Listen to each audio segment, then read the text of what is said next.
What's up, guys? Riley here. Today I'm going to read Brian Laundrie's full suicide letter as recovered by the FBI. And here, without further ado, is the letter in its entirety. Page 1. Gabby, I wish I was right at your side. I wish I could be talking to you right now. I'd be going through every memory we made, getting even more excited for the future. But we've lost our future. I can't live without you. I've lost every day we could have spent together. Every morning. I'll never get to play with... illegible. Again. Never go hiking with TJ. I loved you more than anything. I can't bear to look at your photos, to recall great times, because it is why I cannot go on. When I close my eyes, I will think of laying on the roof of a van, falling asleep to the sight of an illegible at the Crystal Geyser. I will always love you. Page 2. If you were reading Gab's journal, looking at photos from our life together, flipping through old cards, you wouldn't want to live a day without her. Knowing that every day you'll wake up without her, you wouldn't want to wake up. I'm sorry to everyone this will affect. Gabby was the love of my life, but I know, illegible, by many. I'm so very sorry to her family because I love them. I'd consider her younger siblings my best of friends. I am sorry to my family. This is a shock to them as well as a terrible grief. Page 3. They loved as much, if not more than me. A new daughter to my mother, an aunt to my nephews. Please do not make this harder for them. This, illegible. As an unexpected tragedy. Rushing back to our car, trying to cross the streams of... illegible. Before it got too dark to see, too cold. I hear a splash and a scream. I could hardly see. I couldn't find her for a moment. Shouted her name. I found her breathing, gasping. My... 2 lines here are too smudged by water damage or dew to read. The blazing hot national parks in Utah. Page 4. The temperature had dropped to freezing and she was soaking wet. I carried her as far as I could down the stream towards the car, stumbling, exhausted, in shock, when my... illegible... and knew I couldn't safely carry her. I started a fire and spooned her as close to the heat. She was so thin, had already been frozen too long. I couldn't at the time realize that I should have started a fire first, but I wanted her out of the cold, back to the car. From where I started the fire, I had no idea how far the car might be. Only... Page 5.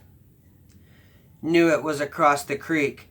When I pulled Gabby out of the water, she couldn't tell me what hurt. She had a small lump on her forehead that eventually got larger. Her feet hurt. Her wrist hurt. But she was freezing, shaking violently. While carrying her, she continually made sounds of pain. Laying next to her, she said little, lapsing between violent shakes. Gasping in pain, begging for an end to her pain. She would fall asleep, and I would shake her awake, fearing she couldn't close her eyes if she had a concussion. Page 6. She would wake in pain, start her whole painful cycle over again while furious that I was the one waking her. She wouldn't let me try to cross the creek. Thought like me that the fire would go out in her sleep and she'd freeze. I don't know the extent of Gabby's injuries, only that she was in extreme pain. I ended her life. I thought it was merciful, that it was what she wanted. But I see now all the mistakes I made. Illegible. I was in shock, but from the moment I decided, took away her pain, I couldn't go on without her. Page 7. I rushed home to spend any time I had left with my family. I wanted to drive north and let James or TJ kill me, but I wouldn't want them to spend time in jail over my mistake, even though I'm sure they would have liked to. I am ending my life not because of a fear of punishment, but rather because I can't stand to live another day without her. I've lost our whole future together, every moment we could have cherished. I'm sorry for everyone's loss. Please do not make life harder for my family. They lost a son and a daughter, the most beautiful girl in the world, Gabby. I'm sorry. Page 8. I have killed myself by this creek in the hopes that animals may tear me apart, that it may make some of her family happy.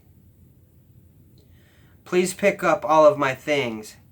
Gabby hated people who litter.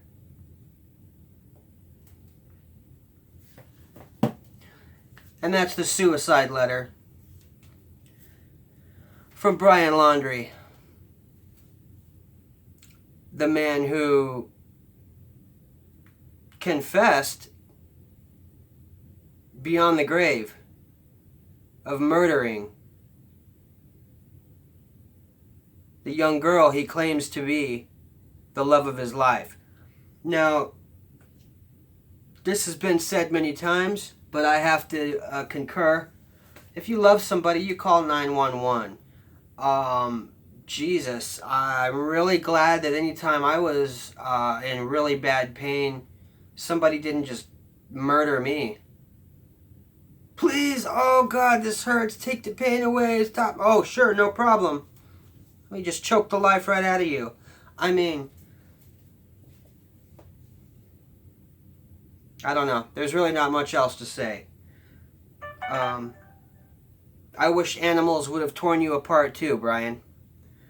I wish TJ or whoever else would have had the chance to tear you limb from limb.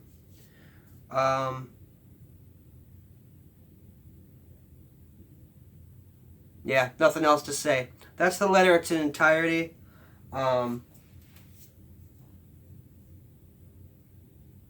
Very sad case. Alright, guys. We'll have a happier one next episode. Till next time. Riley out.